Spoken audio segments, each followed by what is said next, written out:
Hi, this is Lucia from Lucia Fig Tree. Welcome to my studio. Some of you has asked me how to assemble a blanket and how I choose which square, the position of each square. So I thought I'd do a small video and give you some tips so you can do that at home yourself. It's not that complicated at all.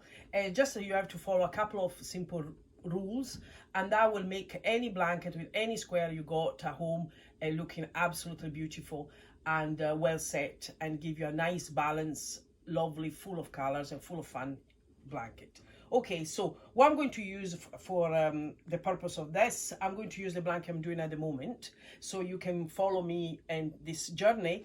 And the blanket is made by lovely big squares. They are 18 centimeter wide, 18 centimeter squares, and they're very bright. And I think I'm going to call this blanket Tobermory, after a small tiny village in the west of Scotland, which is famous for its amazing painted houses, which have they're so bright and so beautiful when you arrive on the harbour and you see all these lovely colours. So the blanket is a nice size. It's going to be probably about just as it is, under 28, under 30 centimeters by under 98.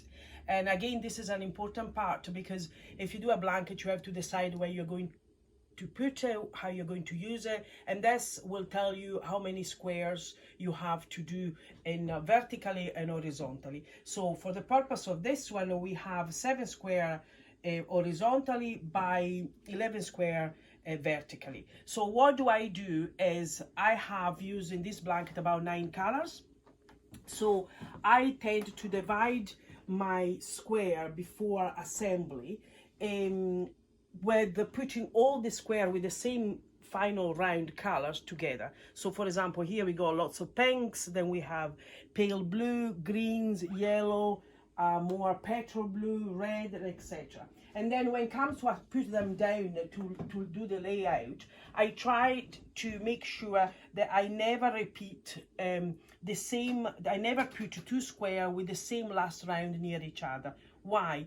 Because otherwise, if you put, for example, 2 pinks near, I give you an example, 2 pinks near each other, they morph into each other, and you don't really see it as individual square, but you see more like a block of colors. Where if you have a situation like this, for example, you see the 2 squares, they really sync and pops out from your blanket, and they make lovely splash of colors.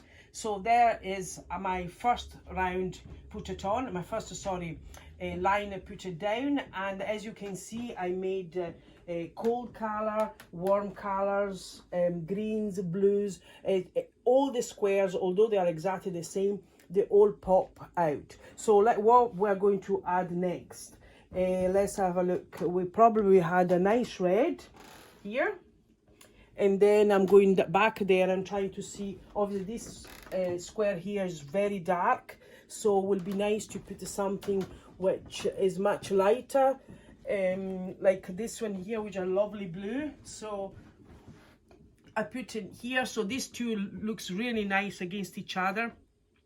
Now I got a very strong red, so I might want to go for another strong square to help to get the red to pop out. As you can see, it does, and I show you if I put, for example, a red against it.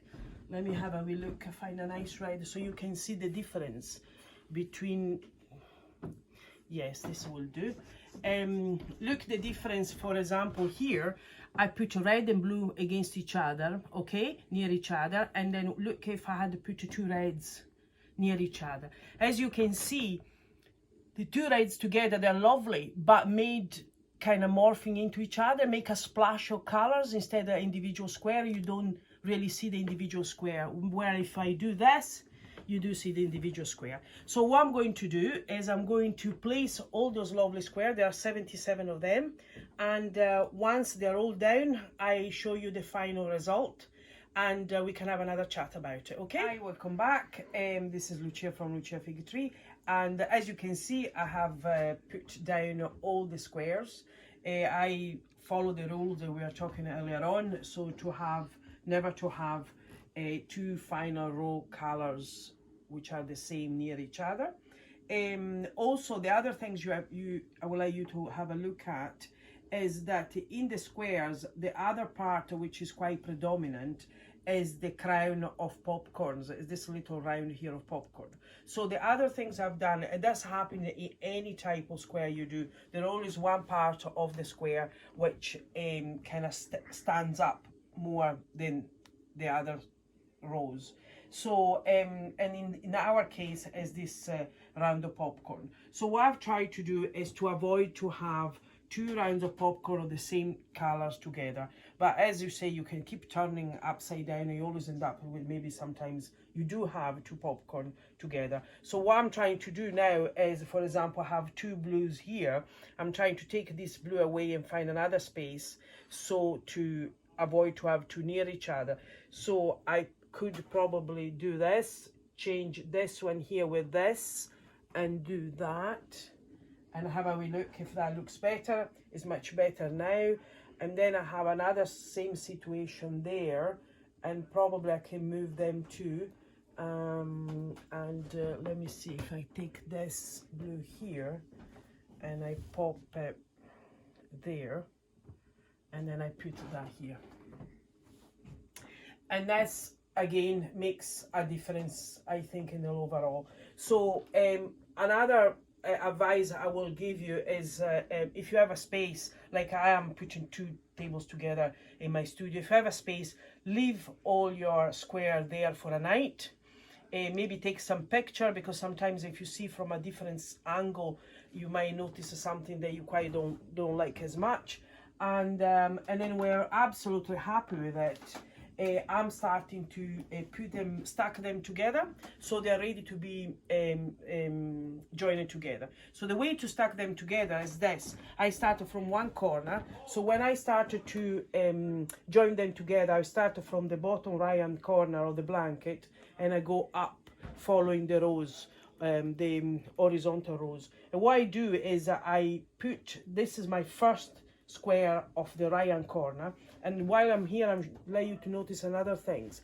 I like to finish up the blanket with the four square, the four corner, to have the same colors of the round, okay, the last round, because in a way it keeps all your blanket together. Okay, so let's start from here. I'm putting the first on the right-hand corner in top of the second, third, and so forth. Okay, and this is my first round. Okay, and then I do the same things with the second one.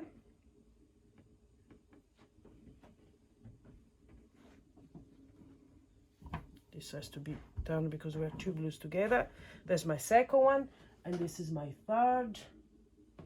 And then you go and keep doing this for all your different rounds. Then when you have those little lovely piles, what you do, you pick up a piece of paper, or I think this is a post-it, and then I write a number. So that is 1, and that goes here, and then I use my little sheet that my friend Louise made for me, and I do that. So that's my round 1. That's 2, which is my second.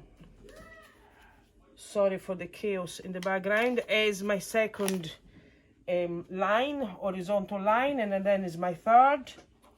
Also have until I arrive to 11. So when I start to assemble them, which I will show you in my next video, I start from the first of the first piles together with the second piles, and then coming this way. But I'll show you that in my next video. I hope that was clear enough. I hope you enjoy my video, and I'll see you next time. So you take care. Bye.